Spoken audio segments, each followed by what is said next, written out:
Anabel, maybe if you could start by saying something about how you came to work at Nearsoft and what challenges you were brought in to help with. Yeah, of course. Well, when I first learned about Nearsoft, I was working here in Hermosillo, which is a city in the northern part of Mexico. We're close to the border with the U.S. And my husband was at a time working in another software company here in the city, and we heard about this weird company that had like a very different kind of culture, that it was very focused on people instead of like maybe traditional organizations that everything is designed around efficiency and making a better business in general. So the first time I heard about this, I don't know. I thought that it couldn't be true. Like it sounded too good to be true. But then destiny happened, and my husband ended up working here. He is a software designer, and by seeing his experience here, I could see like very closely how this very honest intention translated into practice here at Nearsoft. At the time, they were a very small organization. They were around 50 to 60 people, maybe. And everything seemed so organical. Like they could practice this, they could put into practice this honest intention they have in investing in people very easily, because they were a small group of people. They were all located in the same office, and they all knew each other. And whenever they needed to, I don't know, learn about something or discuss a solution for something as a group, they could do it very easily. Also, things like feedback and accountability all came so naturally because they were a very close-knit group of people who were honestly interested in each other. So this was very, I would say, natural. That's the best word to describe it, I think. But then when they got to a point where they were more than 100 people, they started realizing that they needed to be a little bit more intentional in the way they followed some processes. And people started asking for this. Like, for example, they wanted to develop their own evaluation process for people so they could get feedback from their peers in order to improve and, I don't know, train themselves or grow within the company. But at the beginning, it was very difficult since they didn't have a team of people dedicated to creating these processes, or like maybe formalizing the processes a little bit so that they could happen in a predictable way. So they had this idea, like the founders of the company had this idea that they didn't want to have an HR department, at least not a traditional HR department. And the first reason was because they didn't want to separate the people stuff from the people. Like they didn't want to assign a person or a team to do this stuff and then send the message to the rest of the people that this is no longer something that you do. This is something like this specialized group of people does. And they told me that they didn't want that, but they knew they had this challenges coming with the growth of the company, where they will be needing something like HR. That's what they told me at the beginning, but not quite like that. Especially like, well, the traditional concept of HR that sees people as resources and like a mean for something instead of people as an essential part of the organization. Like they make the organization and they build the culture. Culture is not something that is fed to them is something that they build together. All that, we had these discussions at the beginning, and it was, to be honest, a little confusing because it wasn't like a predefined role that I came to fill. It was more like I don't know, a set of challenges. And well, the approach we used to tackle them was first we did this like diagnostics of what was going on with people and what people saw as the challenges that they were already facing and the ones that were coming in the future with growth. And that's when we came up with a proposal for a different approach, like something like HR, but not quite. And we called this project at the beginning the People Development Project, because we wanted to make it all about people's experience and people's interests in order to help them grow within the company. So when you say you put together a proposal for the People Development Project, who then reviewed the proposal? Well, there was a team of people that were interested in, I would say, like making sure that this was what we needed and not what we didn't need or we didn't want. This group of people was mostly from the operations team here at the company. And there was also the CEO and the COO. They were part of this team. So I consulted a lot of people. Like I did, I don't know, I don't remember how many, but I did a lot of interviews. Some were like individual interviews with people, and others were like some sort of focus groups with different kinds of people in the organization. We had workshops. Well, I needed to really understand, to come up with a simple solution that was the product of collective reflection about the challenges that were coming for people. So this wasn't something that just, I don't know, one person or this very specific group of people had to approve. But it was something that it was very important, that made sense for everyone and for the culture that was already in place in the company. Like I was very worried that this wouldn't feel like something that was being imposed to people, or that they were being obligated to do. And we had, like in the following years, we had to do a lot of experiments and get a lot of feedback from people and correct many things, improve many things, especially the way we wanted to design the processes. Because when we're doing something that is so different from traditional approaches, it's very difficult to find references out there. Like for example, the 360 assessment process.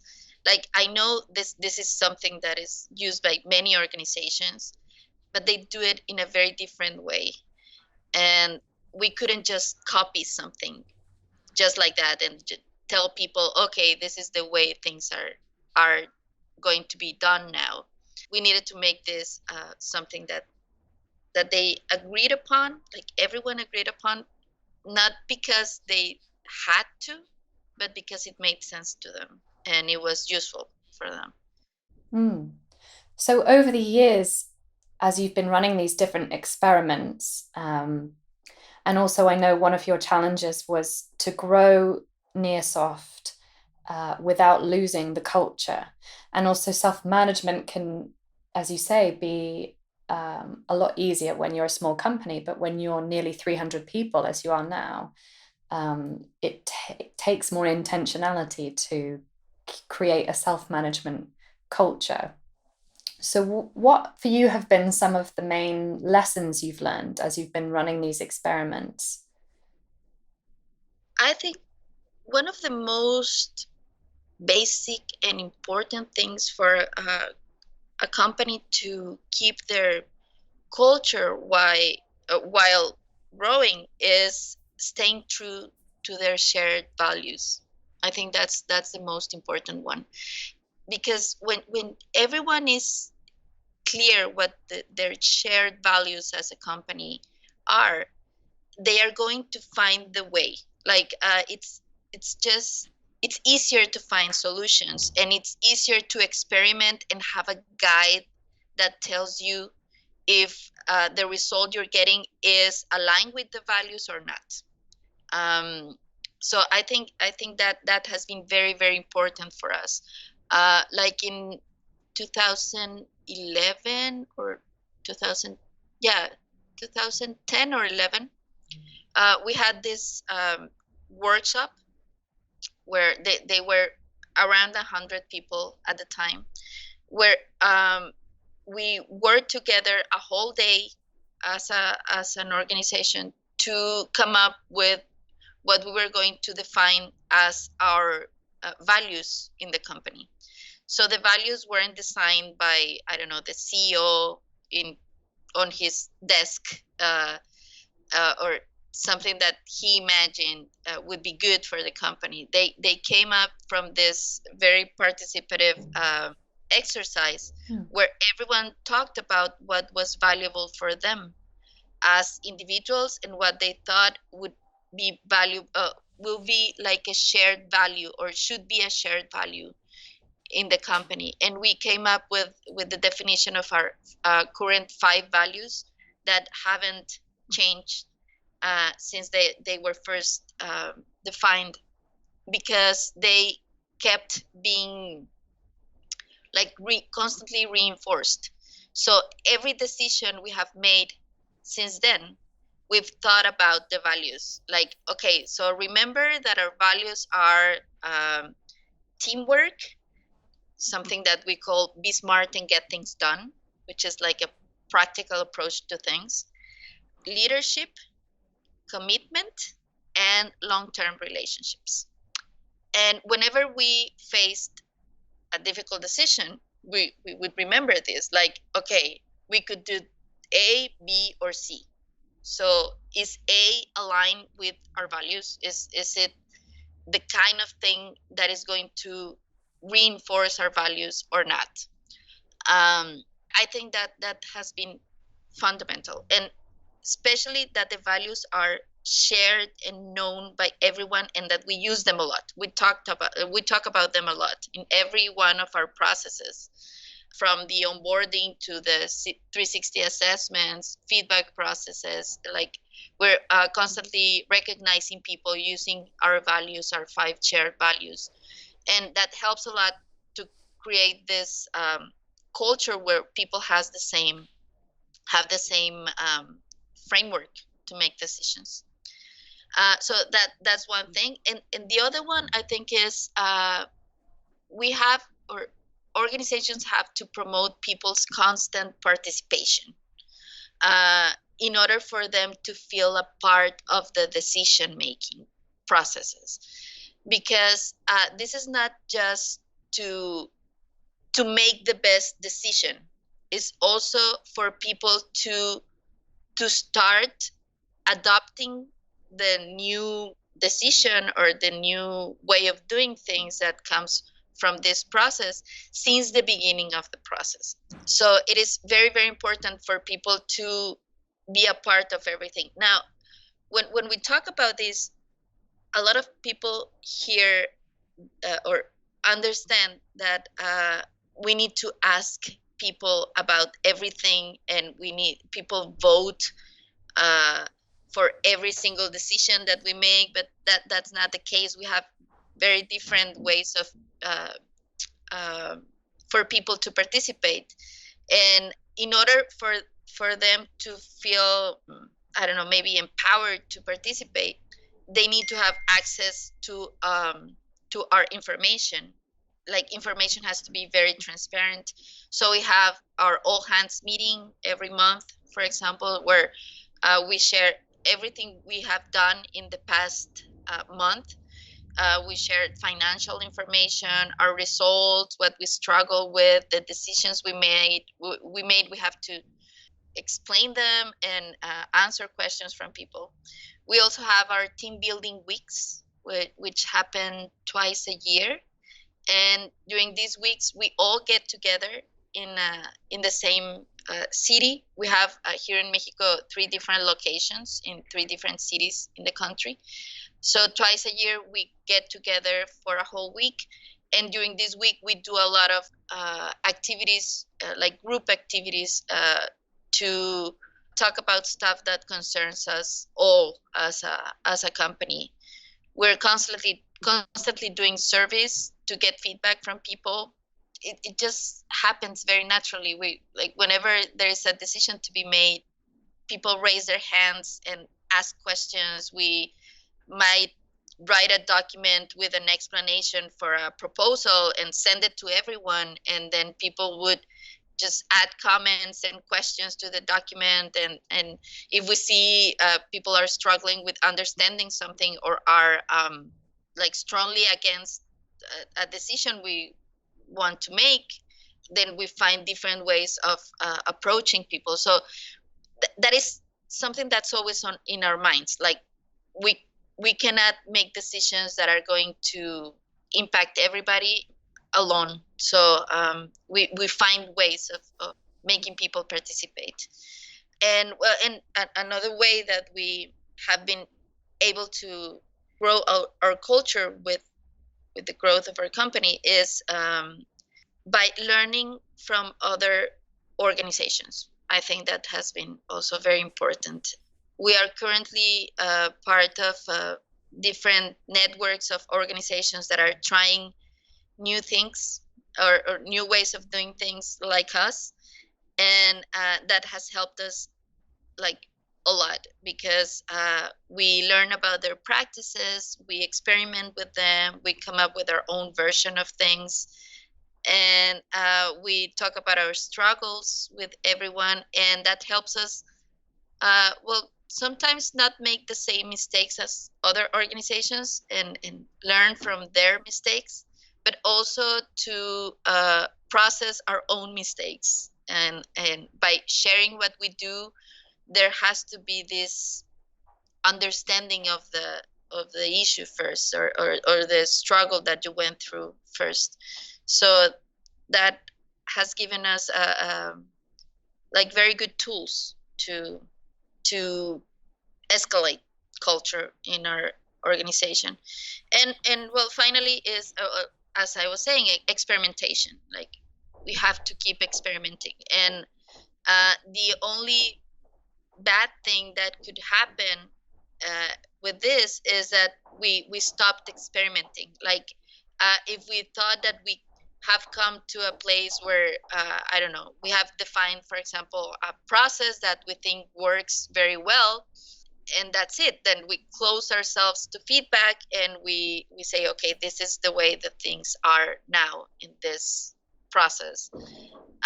That would be very bad, because since change happens all the time, uh, things are going to be outdated very fast also. So we need to keep moving, and we have processes that are in a more mature phase right now, but we still experiment with them. We change a few things. We see we ask for people's feedback. We try like radically different approaches for things with small groups, and then we see the response. We are constantly doing this also. So I think that those are like the main strategies we've used to escalate our culture with growth. You've talked a lot about processes, and it sounds like you have a very thorough recruitment and onboarding process, which helps recruit the kinds of people who have the same shared values, or helps them with an understanding of what is important at Nearsoft. Do you also train people in, I'm trying to stop calling them soft skills, and I'm trying instead to call them human skills, but do you train people in skills like, for instance, how to give one another feedback? Because in self management, it seems to me that there are different ways of being as well as the kind of doing structures, processes that become important in order for us to work successfully together, where everyone is essentially a leader. Yes. Yeah, I agree totally. I also agree with the human skills concept instead of soft skills. Yeah, especially in the engineering world, I think people associate hard skills with the technical stuff, and then soft skills with all the all the other stuff. It's like and when we call them human skills, it's like you put them in a different level, I think, because you cannot avoid human skills or developing human skills. Yeah, well, I agree.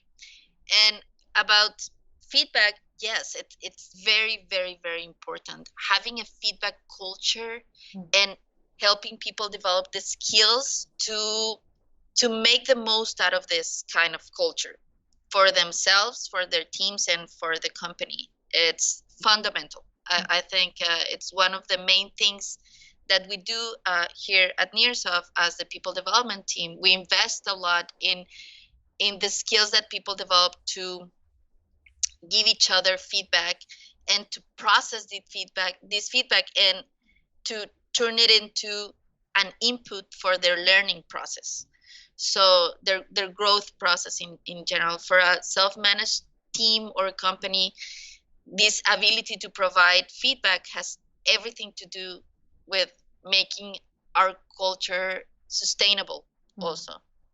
It helps people improve their ownership of their own learning process and create an accountability culture within the team also. So like in a traditional organization, people grow by climbing the corporate ladder. In an horizontal organization, I would say that direction is not that important.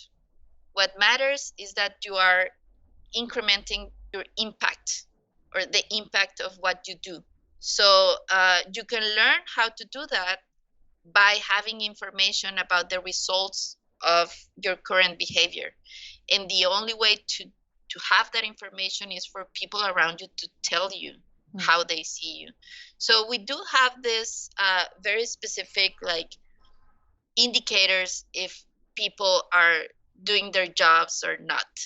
But that's not everything there is. Like most of the things we can improve, we see them when we understand how other people see us. In traditional organizations, this happens once a year when the manager tells the person, like gives feedback to the employee about what the manager sees, like what he perceives in the person. So this is always, there's always a subjective component of the feedback processes. And what we do by naming and identifying this subjective element is we realize that since there is this subjective perception of you, you don't have to take what people around you tells you as the truth about you. It's just information that will help you make intelligent decisions about yourself and about your own growth or the way you can improve your impact in the company. So we start this education process of the skills needed for our feedback culture during the onboarding of new people at Nearsoft. We have a class that is sort of like a workshop that we call the art of feedback. I teach that class myself, and we have been teaching this class for the past 2 years and improving it with people's feedback, by the way. And what we teach here is we help people understand how important this is for our culture and to sustain our culture. And we help them also identify the importance of managing our own emotions or the emotional process that comes with dealing with feedback, especially since in this industry, or I don't know, maybe specifically with engineers, most of them haven't been interest in the past in these kinds of topics. It's like something very strange for them sometimes. Like, oh, so we're coming here when we're suddenly talking about feelings and all that stuff. But then the main objective of this class is for them to understand that they have been dealing with feelings in the past, especially when they, for example, avoid giving feedback because they don't want to feel bad or make the other person feel bad. So they subconsciously just make things worse by avoiding facing a difficult conversation that you have to have with someone. And we start talking about that, about how it feels, about how it is okay for it to feel awkward or to not feel good at all, having to tell your teammate who is also your friend that he's not doing well, or that if he continues doing the things he's doing, he might be fired from the team. Those are difficult conversations that in traditional organizations usually are part of what a manager or a boss does, not teammates. So most of the people that come to Nearsoft are used to that. Like if I have a problem with a teammate, or I see that someone is struggling with something, or I give feedback to the person, and if he doesn't respond well, I just go to the boss and I tell him, and now that's his problem. That's not my problem anymore. So during the onboarding process, we have to make sure that people understand that this is not someone else's problem. This is your problem too. This is your responsibility as a teammate to help each other grow. You know, we talk a lot during this phase of their onboarding about this Ubuntu idea of growth, where everyone is co-responsible for everyone's growth. I really love this phrase that they use a lot within the WorldBlu community that translates Ubuntu: I'm at my best when you are at your best. So we teach people during the onboarding that you cannot be at your best if your teammates are not at their best. So there is no individual success without collective success within your team. So if you see right now that this is going to be difficult for you, please tell us. We are going to help you. Then we, as the people development team, we have been trained in what we call coaching skills, and we have a coaching program where if we identify like individuals who struggle with these kinds of things, we work with them individually in a long-term program. Wow, that sounds fantastic. Like there's a real coaching culture. So finally, what advice then would you give other organizations who are interested in self-managing teams, or being a self-managing organization, from what you've learned as a people development team? Well, first, there is no one single path for every organization. You have to be in peace with this idea of uncertainty, and you have to be very, very open to experimentation, to learn from others. You have to create, as an organization, a shared methodology for learning. Everyone has to be on board with this. There have to be explicit agreements about how to make decisions. For example, how do we say that something is not working? Who has the last word about different kinds of decisions? Like, for example, we learned about this practice from another organization in the WorldBlu community, which are the leadership teams, and the way they make decisions based on what they called back then a decision matrix, where they define the different kinds of decisions that people could make in the organization, and who needed to be consulted in every kind of decision, who could be a part of the discussion of that decision, and who had like the last word, like who could participate in actually making the decision, like the final decision. And that we adopted this, and we experimented with it, and we did some adjustments, and right now we have a similar matrix where people can clearly see that, for example, we as as employees, as part of the company, we have a saying, and we can give our opinion about stuff like our business model, for example. But we don't have the final decision, because that would be like maybe the board or the I don't know, founders or the partners, that they would have the final decision in those kinds of topics.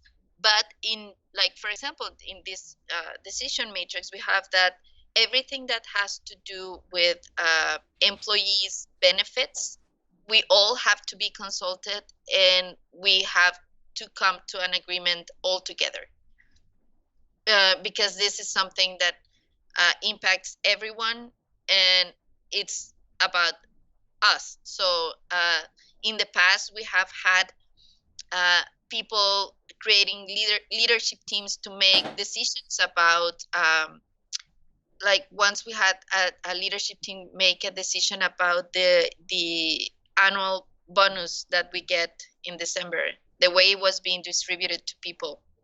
There was this group of people who didn't like the way the things were being done, so they created a proposal, and at the end they came up with a new way of doing things, and we did it. It was something that came from the people.